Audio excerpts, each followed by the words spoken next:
इसके बाद नेक्स्ट सवाल में आपको दिया हुआ है कि वर्क फंक्शन किसी मेटल का 4.2 इलेक्ट्रॉन वोल्ट है और आपसे पूछा गया है कि ये जो मेटल है ये 330 नैनोमीटर की वेवलेंथ के लिए फोटो इलेक्ट्रिक इमिशन शो करेगा या नहीं। तो क्वेश्चन में कहा है कि एक पर्टिकुलर मेटल है और पर्टिकुलर मेटल पर का जो वर्क फंक्शन है, इसका वर्क फंक्शन है phi is equal to 4.2 electron volt. इस मेटल के ऊपर यदि हम एक 330 नैनोमीटर का लाइट इंसिडेंट करवाएं तो क्या इलेक्ट्रॉन्स यहां से बाहर निकलेंगे या नहीं, ये क्वेश्चन में पूछा गया है। तो देखिए, इलेक्ट्रॉन्स का निकलना, यदि हम उसके ऊपर एक सूटेबल वेवलेंथ की लाइट गिरवाएं तो इस इफेक्ट को कहा जाता है फोटो इलेक्ट्रिक इफेक्ट। जो इलेक्ट्रॉन का इमिशन है उसको फोटो इलेक्ट्रिक इमिशन कहा जाता है। और इसकी कंडीशन आपको याद होनी चाहिए कि कब फोटो इलेक्ट्रिक इफेक्ट होता है, कब फोटो इलेक्ट्रिक इमिशन होता है। व्हेन, तो यहां पे हम लिखेंगे photo electric emission occurs only when energy of incident photon is greater than or equals to phi naught. phi naught is what? work function. phi naught क्या है? आपका वर्क फंक्शन है जी, वर्क फंक्शन ऑफ मेटल। यदि ये condition satisfy हो जाती है तो हम कह देते हैं कि जो फोटो इलेक्ट्रिक एमिशन है वो होगा। अब एक बार चेक कर लेते हैं। देखिए, हमें फाई नॉट ऑलरेडी दिया है क्वेश्चन में, दैट इज 4.2 इलेक्ट्रॉन वोल्ट। ये पता है हमें, राइट हैंड साइड के बारे में मालूम है। अब हमें लेफ्ट हैंड साइड के को कैलकुलेट करना है कि इंसिडेंट फोटोन की एनर्जी कितनी है। वो निकालने के लिए हमें वेवलेंथ क्वेश्चन में दिया हुआ है। तो हम यहां पे लिखेंगे कि energy of photon in a problem energy of photon in electron volt is equal to 12400 divided by कितना है ये 330 एंगस्ट्रॉम। तो यहां पे इसको आप सॉल्व करेंगे तो आपको ये मिलता है अप्रोक्सीमेटली 3.75 इलेक्ट्रॉन वोल्ट के बराबर। This is the energy of photon. अब 3.75 इलेक्ट्रॉन वोल्ट, अब आप चेक करिए क्या ये वर्क फंक्शन से ज्यादा है, तो हम कहेंगे नहीं। तो यहां लिखेंगे बिकॉज 3.75 इज ग्रेटर देन और equals to 4.2 electron volt, greater than equals to not greater than और इक्वल्स टू। ठीक है, ये वैसे कोई होता नहीं है सिंबल, मैंने बना दिया अभी से। So it's just made up symbol कि greater than equals to not नहीं है ये। तो यहां लिखेंगे so photoelectric emission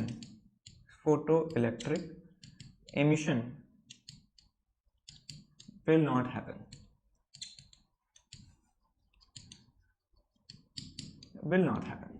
photoelectric emission नहीं होगा। आगे चलते हैं। आपको लाइट की फ्रीक्वेंसी के बारे में दिया हुआ है, that is 7.21 into 10 to the power 14 hertz, और इसको एक मेटल सरफेस पर गिराया जाता है और जो वहां से इलेक्ट्रॉन्स निकलते हैं उनकी मैक्सिमम स्पीड क्वेश्चन में दी हुई है 6.0 into 10 to the power 5 metre पर सेकेंड। इतनी स्पीड से इलेक्ट्रॉन्स, फोटो इलेक्ट्रॉन्स वहां से निकलते हैं। आपसे पूछा गया है कि थ्रेशोल्ड फ्रीक्वेंसी कितनी होगी, सवाल देखिए फिर से कि आपके पास एक प्लेट है, ये एक फोटो सेंसिटिव प्लेट है, सेंसिटिव प्लेट, और भाई इस पे एक रेडिएशन गिराया गया, इस पे एक लाइट गिराई गई जिसका फ्रीक्वेंसी क्वेश्चन में दिया हुआ है। अब जैसे ही इस पर लाइट गिराते हैं तो यहां से इलेक्ट्रॉन्स जो हैं वो निकलना स्टार्ट होते हैं, और उन सारे इलेक्ट्रॉन्स में से कुछ इलेक्ट्रॉन्स के पास जो मैक्सिमम स्पीड पाई गई, वो मैक्सिमम स्पीड क्वेश्चन में दी हुई है v max के बराबर, that is 6 into 10 to the power 5 metre पर सेकेंड। आपको निकालना ये है कि इस मेटल के लिए जो थ्रेशोल्ड फ्रीक्वेंसी है वो आपको पूछा गया है। तो हम यहां पे लिखेंगे, हमें गिवन दिया है, क्या क्या, फ्रीक्वेंसी ऑफ इंसिडेंट लाइट, ये क्या है, frequency of incident light is equal to कितना है 7.21 into 10 to the power 14 hertz. ये क्वेश्चन में गिवन है, ठीक है। और हमें दूसरी क्या बात दी है कि speed maximum speed of photo electron, वो कितना है भाई, दैट इज 6 इंटू 10⁵ मीटर पर सेकेंड। और आपसे पूछा क्या गया है, आपसे we have to calculate new not of the metal आपको पूछा गया है। तो हम जानते हैं, यहां लिखेंगे we know that from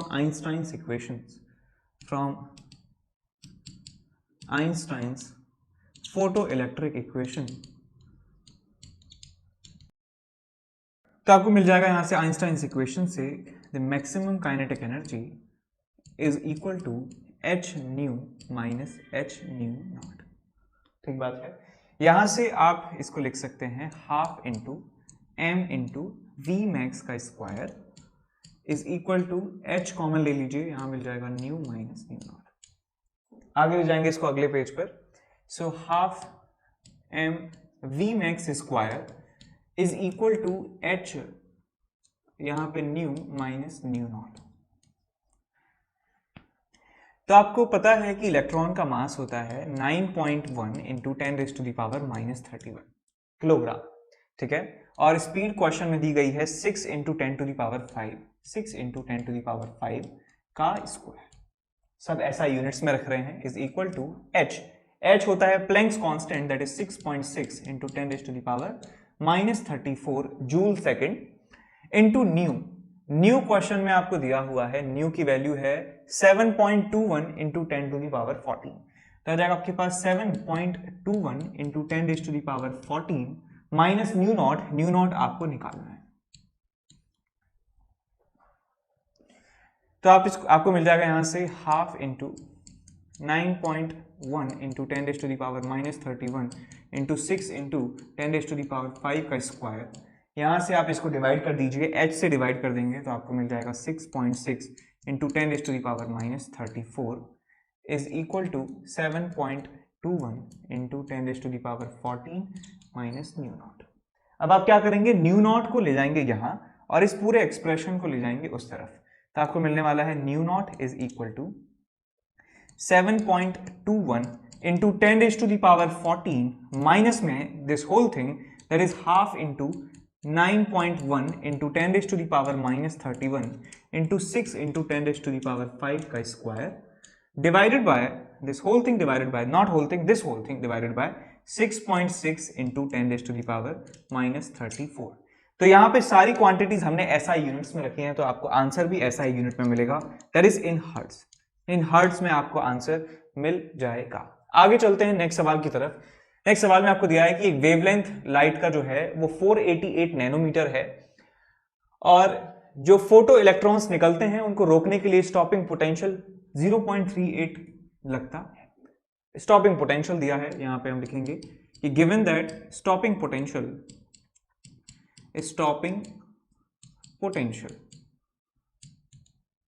question में दिया है दैट इज 0.38 वोल्ट और हमें वेवलेंथ दिया है, wavelength of incident light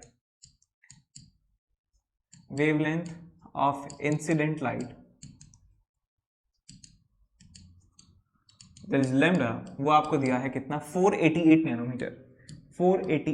nanometre.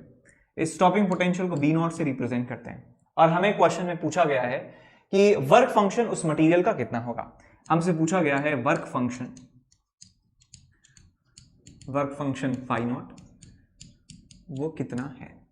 तो देखिए हमारे पास दो क्वांटिटीज हैं, V0 लैम्डा जो हमें दी हैं, फाई नॉट आपसे पूछा गया है और हम जानते हैं कि ये तीनों जो वेरिएबल्स हैं, तीनों जो क्वांटिटीज हैं, ये आइंस्टाइन्स फोटो इलेक्ट्रिक इक्वेशन में आती हैं। तो हम यहां पे लिखेंगे कि we no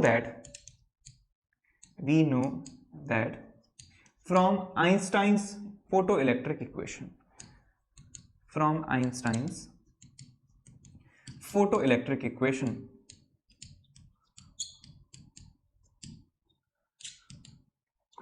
is that E into V0, E is charge on electron, V0 is stopping potential, is equal to H C by lambda, यानी कि this is what, this is energy of photon minus work function, minus work function. तो यहां से आप V not आपको निकालना है, phi not निकालना है, तो आप फाई नॉट की वैल्यू लिख दीजिएगा E इंटू वी नॉट को माइनस करना है और इस एच सी बाय लैम्डा में से, एच सी बाय लैम्डा में से ई वी नॉट को माइनस करना है। अब ये सारी वैल्यूज जो है आप पुट करते जाइए। देखिए phi naught is equal to E into V naught, क्या है, गलत लिख दिया स्टार्टिंग में, एच सी बाय लैम्डा लिखिए, यहाँ आएगा H C by lambda minus E into V naught. तो एच हम जानते हैं 6.6 इंटू 10⁻⁻34 एच की वैल्यू, सी की value, C is speed of light in vacuum 3 into 10⁸ divided by lambda. Lambda question में दिया है 488 नैनोमीटर, तो इसको ऐसा यूनिट में लिखेंगे 488 इंटू 10⁻⁹। या आपके पास एच सी बाय लैम्डा हो गया minus E, E is 1.6 into 10⁻⁻19 into V naught, V naught दिया है 0.38 वोल्ट, तो आ जाएगा 0.38। आप इस इक्वेशन को सॉल्व कर लेंगे तो आपको फाई नॉट की वैल्यू जो है वो मिल जाने वाली है। उसके बाद सॉल्व कर लेंगे इसको, आपको आंसर मिल जाएगा फाई नॉट की वैल्यू। सारी क्वांटिटीज हमने ऐसा यूनिट्स में रखी हैं, तो आपको ये आंसर मिलने वाला है इन जूल, जूल में हमें आंसर मिलेगा। अब जूल में आंसर तो बहुत ही कम देते हैं हम वर्क फंक्शन का, वर्क फंक्शन का आंसर जनरली इलेक्ट्रॉन वोल्ट में दिया जाता है, तो हमें ये कन्वर्जन याद होना चाहिए that 1 electron volt is equal to 1.6 into 10⁻⁻19 joule के बराबर। तो यहाँ से 1 जूल की वैल्यू आप लिख सकते हैं 1/1.6 इंटू 10⁻⁻19 इलेक्ट्रॉन वोल्ट। तो आप इसका इस्तेमाल कर सकते हैं, इस पूरे रिलेशन को, इस पूरे आंसर को जो यहाँ से मिलेगा हमको, उसको डिवाइड कर देंगे 1.6 इंटू 10⁻⁻19 से, तो आपको यहाँ पे वैल्यू मिल जाएगी इलेक्ट्रॉन वोल्ट में फाई नॉट की। आगे नेक्स्ट सवाल में पूछा गया है कि हमें मोमेंटम निकालना है और डी ब्रॉगली वेवलेंथ निकालनी है of the electron accelerated through a potential difference of 56 volt. तो यहां पे क्या हुआ है बेसिकली कि एक दो, मान लीजिए 2 प्लेट्स हैं आपके पास, 2 प्लेट्स हैं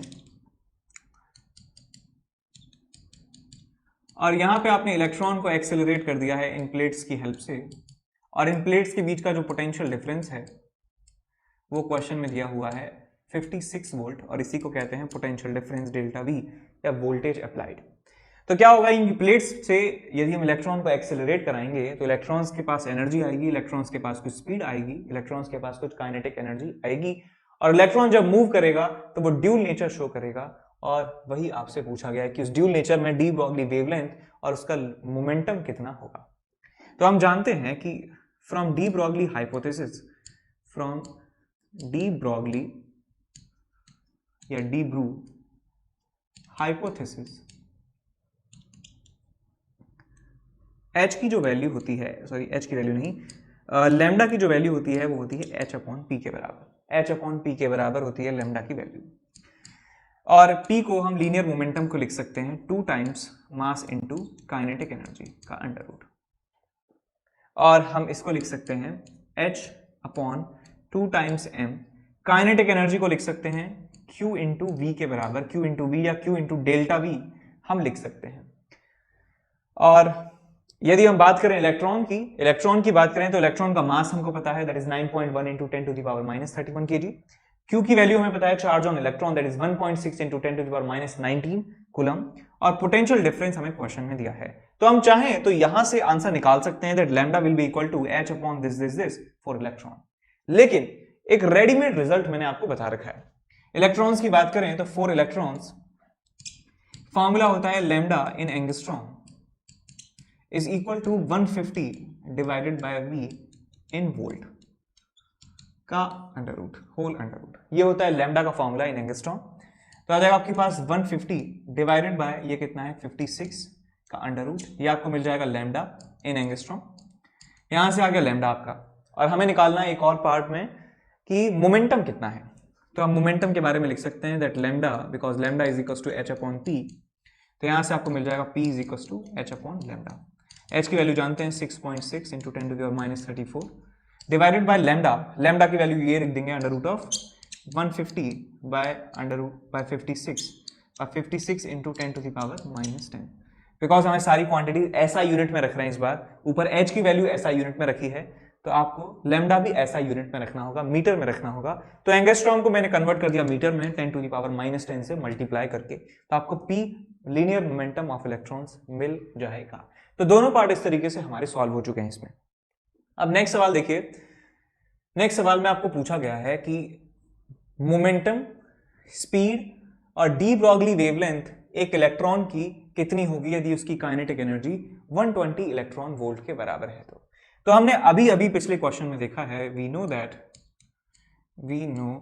that from de Broglie hypothesis, from de Broglie hypothesis, क्या जानते हैं डी ब्रॉगली हाइपोथेसिस से, that lambda is equal to h upon p, और p के बारे में हम जानते हैं लीनियर मोमेंटम ऑफ और काइनेटिक एनर्जी में रिलेशन आप जानते ही हैं। नहीं जानते तो इधर देखिए कि लीनियर मोमेंटम का फॉर्मूला होता है किसी पार्टिकल के लिए मास इनटू वेलोसिटी, और काइनेटिक एनर्जी का फॉर्मूला होता है हाफ mv स्क्वायर। तो आप क्या करिए, काइनेटिक एनर्जी में मास से मल्टीप्लाई कर दीजिए और मास से डिवाइड कर दीजिए, तो आप काइनेटिक एनर्जी को लिख सकते हैं, kinetic energy is equal to half into mv का whole square divided by m, लिख सकते हैं। अब mv क्या है, लीनियर मोमेंटम है, तो इस mv की वैल्यू p के बराबर रख देंगे तो आपको मिल जाएगा kinetic energy is equal to half into p square by m। तो यहां से आपको मिल जाएगा p square is equal to 2mke, और आपको मिल जाता है यहां से लीनियर मोमेंटम का magnitude is equal to 2m kinetic energy का अंडर रूट। तो ये रिलेशन लीनियर मोमेंटम और काइनेटिक एनर्जी के बीच में आप निकाल सकते हैं, तो आ जाएगा आपके पास 2 times m into kinetic energy. ठीक है जी।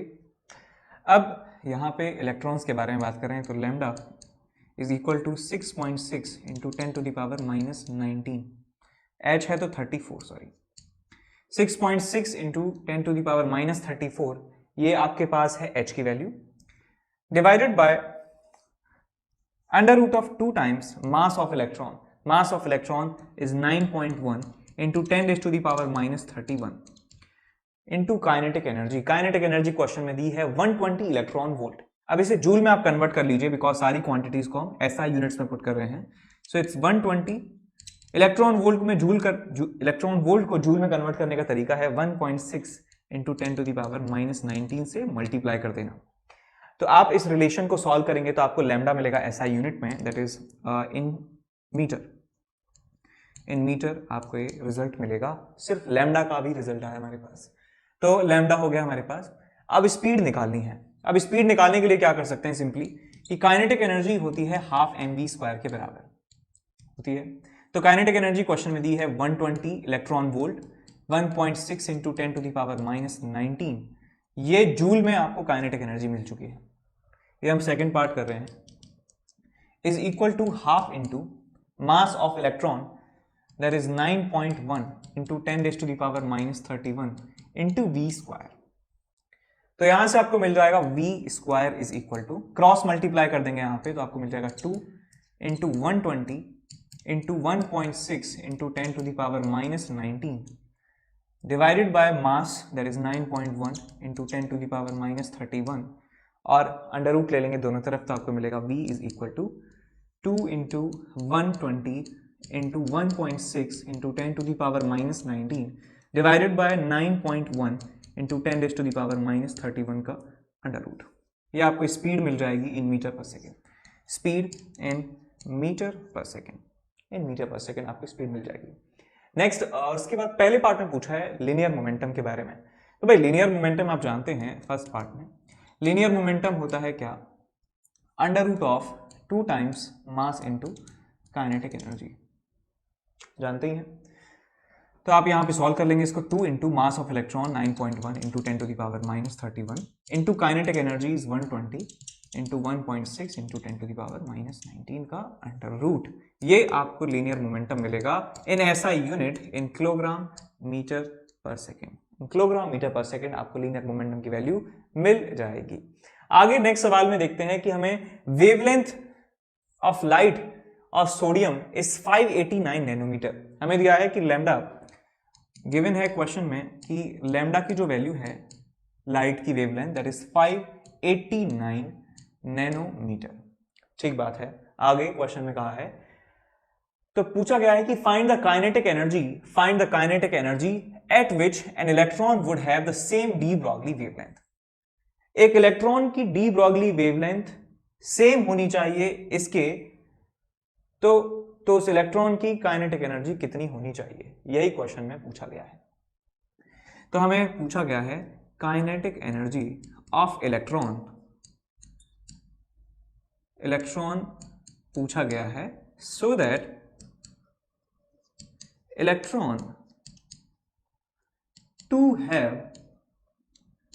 इलेक्ट्रॉन जेलस है, इलेक्ट्रॉन भी चाहता है कि इतनी वेवलेंथ मेरी हो जाए, तो उसको कितना काइनेटिक एनर्जी हमें देना होगा। So that electron to have same de Broglie wavelength,